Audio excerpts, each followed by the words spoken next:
Voici l'interféromètre de Michelson en configuration coin d'air. La lumière est émise par une lampe spectrale à vapeur de mercure et un filtre vert est placé devant la caméra. Dans cette configuration, l'image du miroir 2 par la lame séparatrice est presque confondue avec le miroir 1, mais légèrement inclinée par rapport à celui-ci.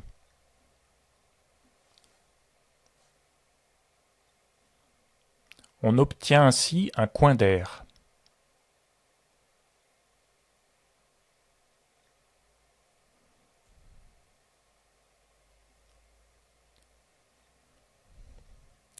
Le condenseur est placé de manière à éclairer uniformément le miroir 1, à peu près en incidence normale.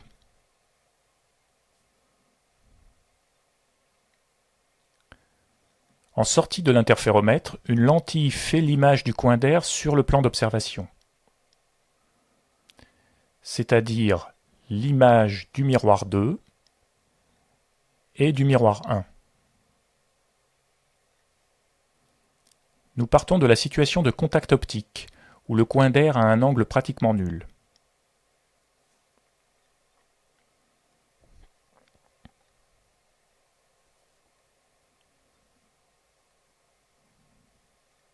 Pour augmenter cet angle, nous tournons une des deux vis de réglage de l'inclinaison du miroir 1, ce qui a pour effet de faire apparaître des franges rectilignes, correspondant aux lignes d'égale épaisseur du coin d'air.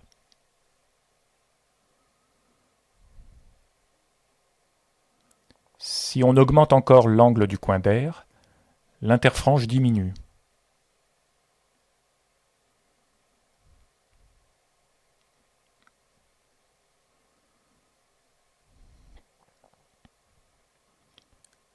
En tournant l'autre vis, nous faisons tourner l'intersection des deux miroirs, ce qui a pour effet de faire tourner les franges.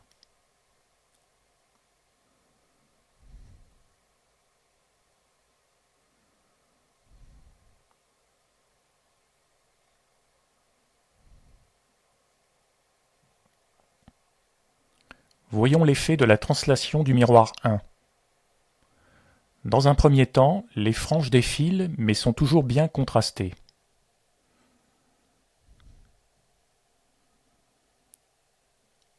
Puis elles deviennent de moins en moins visibles, ce qui montre que les interférences ne sont observables que si la distance entre les deux faces du coin d'air reste assez faible.